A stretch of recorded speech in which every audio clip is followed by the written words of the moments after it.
बिस्मिल्लाहिर्रहमानिर्रहीम। अस्सलाम वालेकुम नाज़रीन, आप यूट्यूब चैनल देख रहे हैं। मैं इमरान खान हूँ। अमेरिका ने जो नाकाबंदी की हुई है, बहरी जहाज़ों का एक ट्रैकिंग का डाटा होता है। उस डाटा के मुताबिक इसको बीबीसी ने भी रिपोर्ट किया है, दीगर मीडिया भी इसको रिपोर्ट कर रहा है।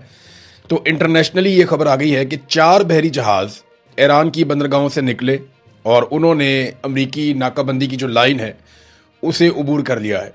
यानी ये वाक़यात भी हो रहे हैं कि अमेरिका जहाज़ों को वापस भेज रहा है, और ये वाक़यात भी हो रहे हैं कि जहाज़ उस नाकाबंदी की लाइन को अबूर कर रहे हैं।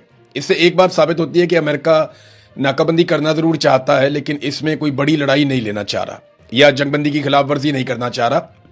और अमेरिका के दिमाग में ये बात है कि हमने जंगबंदी को मुस्तकिल अभी आगे लेकर चलना है। ये 4 जहाज़ कौन से थे, किसके थे? इसमें 3 ईरानी फ्लैग वाले जहाज़ हैं और एक रूस का, यानी रूस में एक जहाज़ रजिस्टर्ड है। ये आजरगोन, आशकन 3 और शब्दिस और टेवा 4, ये 4 जहाज़ हैं जो चारों गुजर गए हैं और उन्होंने अमरीकी रेड लाइन को अबूर किया है, जहां पे अमेरिका ने ब्लॉकेज लगाया हुआ था। अमेरिका अपनी इज्जत की बहाली के लिए बहुत अजीब अजीब तरीके की चीज़ें कर रहा है। यानी अमेरिकन को फेस सेविंग लेकर देनी है, और ये रिस्पॉन्सिबिलिटी ज़्यादातर इस वक्त पाकिस्तान के कंधों पर पड़ी हुई है, क्योंकि ईरान पाकिस्तान के अलावा किसी और पर भरोसा नहीं कर रहा। अरब ममालिक के साथ वो बातचीत कर सकता था, लेकिन तकरीबन तमाम अरब ममालिक को अड्डों के तौर पे इस्तेमाल किया गया है और वहां से ईरान के ऊपर हमले किए गए हैं। अब वो क्योंकि उनकी सरजमीन इस्तेमाल हो गई है तो वो उसमें शामिल हो नहीं सकते। इंडिया के साथ मामला और है। तुर्की के अब अमेरिका हक में नहीं है, क्योंकि तैयब उर्दगान काम तो कर देगा डोनाल्ड ट्रंप का, लेकिन तैयब उर्दगान जूते पॉलिश नहीं करेगा, उसका रवैया ज़रा सख्त रहता है। तो ऐसे में डोनाल्ड ट्रंप को तलाश थी इस तरह के मुल्क की जिसपे ईरान भी इन्हिसार करे, ईरान उस मुल्क पर भरोसा करे, और दूसरा वो डोनाल्ड ट्रंप के मुकम्मल वफादार हो। तो पाकिस्तानी हुक्मरानों से बेहतर उन्हें कोई नहीं लगा। बहरहाल अमेरिका ने अब अपनी फेस सेविंग के लिए अजीब अजीब काम करना शुरू कर दिए हैं। ये खबर जो मैं आपको सुना रहा हूं, इससे आपको आइडिया हो जाएगा कि अमेरिका की इस वक्त या डोनाल्ड ट्रंप की हुकूमत की सूरत क्या है। पहले डोनाल्ड ट्रंप ने एक सवाल करवाया रिपोर्टर से, यानी रिपोर्टर ने डोनाल्ड ट्रंप से सवाल किया और ऐसा लगता था जैसे वो फरमाइशी सवाल है, जिस तरह डोनाल्ड ट्रंप ने तुर्की ब तुर्की उसका जवाब दिया। रिपोर्टर ने पूछा कि चाइना ईरान को हथियार फराहम कर रहा है, तो ट्रंप ने कहा कि चीन के लिए बहुत बुरा होगा अगर वो ईरान को हथियार फराहम करेगा। तो ये अमेरिका ने इल्ज़ाम लगा दिया एक खास तरीके से चाइना के ऊपर कि वो ईरान को हथियार फराहम कर रहा है। जब चीन से ये सवाल हुआ तो उनकी गवर्नमेंट ने कहा हम तो कोई हथियार नहीं दे रहे या हम ये काम नहीं कर रहे। यानी वो एक सवाल के जवाब में उन्होंने भी कह दिया जी हम हथियार नहीं दे रहे ईरान को। तो उसके बाद ट्रंप ने स्टेटमेंट दे दिया कि चीन ने ईरान को हथियार फराहम ना करने पर हमसे इत्तफाक कर लिया। जबकि अब चीन की जानिब से खबर आ रही है हमारी तो ऐसी कोई बात ही नहीं हुई अमेरिका के साथ, या हमारी ऐसी कोई चीज तय ही नहीं हुई अमेरिका के साथ। ये तो खुद ही से कहानी बनाते हैं, खुद ही सवाल करते हैं, खुद ही जवाब देते हैं और खुद ही बाद में हीरो बन जाते हैं। अब ये वाला तरीकाकार जो है उसको अडॉप्ट किया जा रहा है। यानी पहले इल्जाम लगाया कि ये हथियार दे रहा है, उन्होंने कहा हम कहां दे रहे हैं। साथ ही कहा देखें उन्होंने हमसे इत्तफाक कर लिया, वो हमारे साथ खड़े हो गए और अब वो हथियार नहीं दे रहे ईरान को। ये तरीकाकार है इस वक्त अमेरिका का फेस सेविंग के लिए सरतोड़ कोशिश कर रही है पाकिस्तान की हुकूमत। पाकिस्तान का मौजूदा रजीम जो है, फील्ड मार्शल आसिम मुनीर और शहबाज शरीफ की किसी तरह भाग दौड़ उनकी जारी है। जंग लड़ने वालों से ज्यादा सुलह कराने वाले जो है वो सरगर्म है इस वक्त, और ये पूरी कोशिश कर रहे हैं किसी तरह डोनाल्ड ट्रंप को और अमेरिका को फेस सेविंग लेकर दी जाए। अगर इतनी मेहनत और इतनी कोशिश अगर ये पाकिस्तान के लिए करते ना तो शायद पाकिस्तान को फायदा हो जाता। जितनी खुशामद और मिन्नत तरला इन्होंने डोनाल्ड ट्रंप का किया ना, उससे आधा अगर ये कैदी नंबर 804 का कर लेते तो आज पाकिस्तान के हालात बेहतर होते। लेकिन पाकिस्तान में तो ये पहलवान बने हुए हैं, पाकिस्तान के अंदर तो इन्होंने कब्जा किया हुआ है। इसको भी मार, उसको उठा, उसको जूते मार, इसको आंख निकाल, इसको जो है वो ये कर, उसकी आंख खराब कर दी, उसका मजाक उड़ाओ। ये पाकिस्तान के अंदर तो बदमाश बने हुए हैं और पाकिस्तान के बाद डोनाल्ड ट्रंप की मिन्नत समाजत कर रहे हैं। ये मौजूदा रजीम ऐसे ही काम कर रहा है, हमें दिखाई दे रहा है, सारी दुनिया को दिखाई दे रहा है। ये तो जब ये गेम उल्टेगी और जब ये चीजें खुलकर सामने आएंगी तो ये बेइज्जती सिर्फ एक पॉलिटिकल आदमी की या एस्टेब्लिशमेंट के एक बंदे की नहीं होगी, ये पूरे इदारे की बेइज्जती होगी और पूरी पॉलिटिकल पार्टीज की बेइज्जती होगी जब ये मामलात बदलेंगे और हकायक सामने आएंगे। ईरान ने एक मरतबा फिर वही कह दिया जो मैं आपसे पिछले वीलॉग में भी कह रहा था, और मैं बार बार आपको कह रहा हूं कि ईरान कभी भी ऐसी आर्जी जंगबंदी के हक में नहीं रहेगा जहां पे चीजें पेंडिंग कर दी जाए। ईरान वंस फॉर ऑल ये सारा मामला हल करना चाहेगा, और अब उनकी जानिब से एक स्टेटमेंट और आ गया है जिसमें ईरान के डिप्टी फॉरेन मिनिस्टर उन्होंने तेहरान से एक स्टेटमेंट जारी किया और उन्होंने कहा जी कि तेहरान रिजेक्ट करता है किसी भी किस्म की आर्जी जंगबंदी को और वो ये चाहता है कि कंप्रीहेंसिव किस्म की जंगबंदी हो अक्रॉस द रीजन।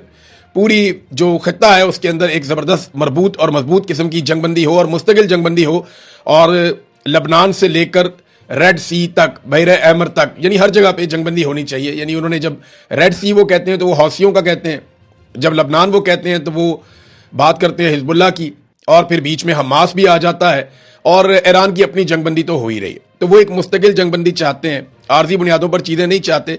यानी ईरान को इस बात की गारंटी चाहिए कि आइंदा इसराइल इस खित्ते में मुख्तलिफ मुजामती ग्रुपों के ऊपर बमबारी नहीं करेगा। इसराइल जो है वो गजा पे बमबारी नहीं करेगा, इसराइल जो है वो लबनान पे बमबारी नहीं करेगा, हिजबुल्लाह पे, और हौसियों के ऊपर भी अटैक नहीं किया जाएगा। उन्हें एक मुस्तकिल जंगबंदी चाहिए जिसके लिए वो आवाज़ उठा रहे हैं, और वो ये कहते हैं कि हमें उसके अलावा कुछ और कबूल नहीं है। नाज़रीन, बुशरा बीबी की आंख की सर्जरी हो गई है और उनकी फैमिली की बुशरा बीबी से मुलाकात भी करवा दी गई है। कोई ऐसी खास खबर निकल के बाहर नहीं आई, लेकिन जेल इंतजामिया ने कहा जी कि बुशरा बीबी की फैमिली जो है वो मुतमईन है उनके इलाज के ऊपर। बहरहाल उनकी आंख का भी इशू बन गया, पहले इमरान खान साहब की आंख का इशू बना, पता नहीं क्या इनको खिला रहे हैं ये जेल के अंदर, या क्या इनको दे रहे हैं जेल के अंदर, समझ से बाहर है। कुछ तो ऐसा है जिसका ये पर्दा रखते हैं, वरना ये इमरान खान के डॉक्टरों को जाने देते, जाके उन्हें टेस्ट लेने देते, इमरान खान के ब्लड टेस्ट हो जाते, इमरान खान साहब से मुलाकात हो जाती, उनकी कंडीशंस को उनके डॉक्टर्स चेक कर लेते, या उनकी फैमिली जाकर मिल लेती। ये सारी चीज़ें आसिम मुनीर साहब ने रोक रखी हैं। तो ऐसा क्या किया जा रहा है इमरान खान के साथ और उनकी अहलिया के साथ कि उनकी आंखें खराब होना शुरू हो गई हैं। भले चंगे वो जेल के अंदर गए थे, इमरान खान साहब को लगभग 3 साल होने वाले हैं, और बुशरा बीबी जो है उन्हें भी काफ़ी अरसा हो गया जेल के अंदर। वो पहले भी पकड़ी गई थी, फिर दोबारा भी उन्होंने गिरफ्तारी दे दी थी, खुद आकर उन्होंने गिरफ्तारी दे दी थी। तो ये जो उनके साथ किया जा रहा है खिलवाड़, इसका कुछ समझ नहीं आ रहा, और कोई इसके ऊपर आवाज़ उठाने को भी तैयार नहीं है। पाकिस्तान तहरीक इंसाफ तो भाई अजीबोगरीब सिचुएशन में। अब खबर आई है जनाब के अचक साहब PTI से नाराज़ हो गए, ये जनाब मेरे से मुशावरत नहीं कर रहे, ये जो जलसा किया है ये इसके बारे में मेरे से मुशावरत नहीं की गई, इस किस्म की खबरें रिपोर्ट हो रही हैं। मामला यह है कि अचक साहब पहले तो नाराज़ नहीं होते थे, अब इतना बड़ा ओहदा मिल गया तो अब नाराज़ भी होना शुरू हो गए हैं।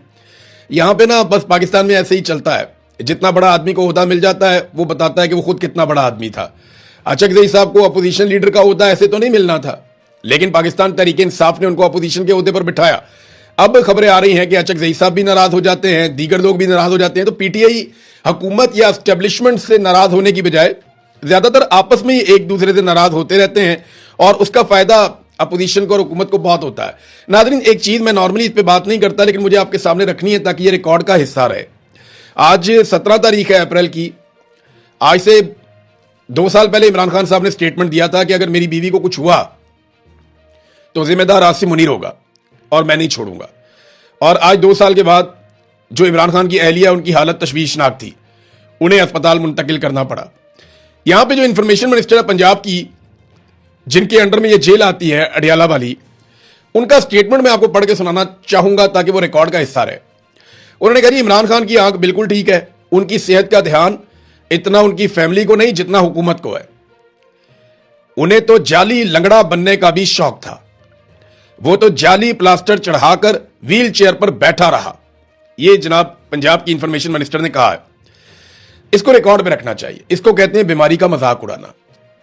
कलसूम नवाज की बीमारी पे कुछ गुमनाम और कुछ गैर अहम किस्म के अकाउंट से उन्होंने मजाक उड़ाया था, जिसकी सबने मजम्मत की थी, मैंने भी, बाकी सब लोगों ने, सहाफियों ने भी मजम्मत की थी। तो उस वक्त एक बहुत बड़ी इखलाक ब्रिगेड खड़ी कर दी थी पाकिस्तान तहरीक इंसाफ के खिलाफ अपोजिशन ने, उस वक्त की अपोजिशन ने।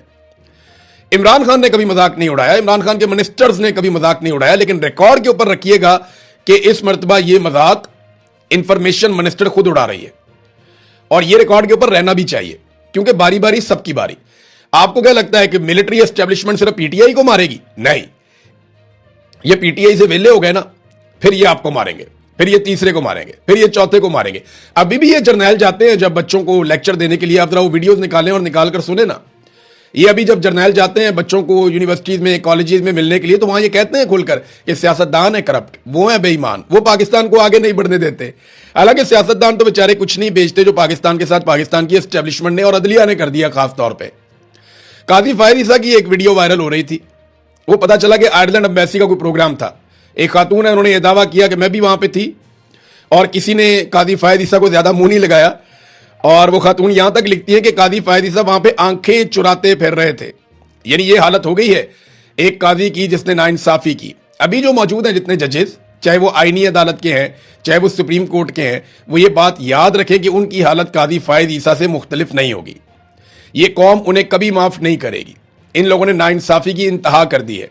सिविलियंस का मिलिट्री कोर्ट्स के अंदर ट्रायल इन्होंने करवा दिया, लोगों की जिंदगियां इन्होंने बर्बाद कर दी, इंतखाबी निशान इन्होंने छीन लिया। मखसूस नशिस्तें जिस पॉलिटिकल पार्टी को अवाम ने दी थी, माले गनीमत बनाकर उन्हें दूसरी तरफ भिजवा दिया। इंसानी हकूक के मामलात के ऊपर ये नहीं जागे सोते रहे। तो ये अदलिया अवाम की मुजरिम है और ये जजेस अवाम के बीच में जाने के काबिल नहीं रहेंगे। दुनिया में कहीं भी ये बंदा खुल के नहीं फिर सकता कादी फायद ईसा। और ये जो बाकी रिटायर होंगे ना, ये भी फिर के दिखा दें दुनिया में कहीं खुलकर, तो मैं मान जाऊंगा ये खुलकर फिर रहे हैं। इनकी हालत बहुत बुरी होगी। जैसा कि जनरल बाजवा है, नदीम अंजुम है, ये लोगों में नहीं जा सकते। मेरा चैलेंज है, आ जाए यूरोप में, अमेरिका में, इधर बरतानिया में, दुनिया के किसी भी मुल्क में आए, खुलकर जरा पब्लिक में फिरकर देखें पब्लिक इनका बैंड बजा देती। ये जनरल फैज है, वो भी नहीं खुलकर फिर सकता। और जो मौजूदा अदलिया और स्टैब्लिशमेंट पे जो लोग काबिज हैं, चाहे वो जज हैं या जर्नैल हैं, मुस्तकबिल उनका भी इससे मुख्तलिफ नहीं होगा। ये हकीकत है। ये हकीकत है कि इससे मुख्तलिफ उनका मुस्तकबिल नहीं होगा। जो काजी फायद ईसा के साथ हो रहा है, बाकियों के साथ भी यही होगा। और देखें, पाकिस्तान में आवे का आवे ही बिगड़ गया है। ये मैट्रिक के इम्तिहान के अंदर जो पेपर आया ना मुताला पाकिस्तान का, उसमें कलसूम नवाज का, शहबाज शरीफ का और नून लीगी उन्होंने घुसा दिए बीच में पेपर में।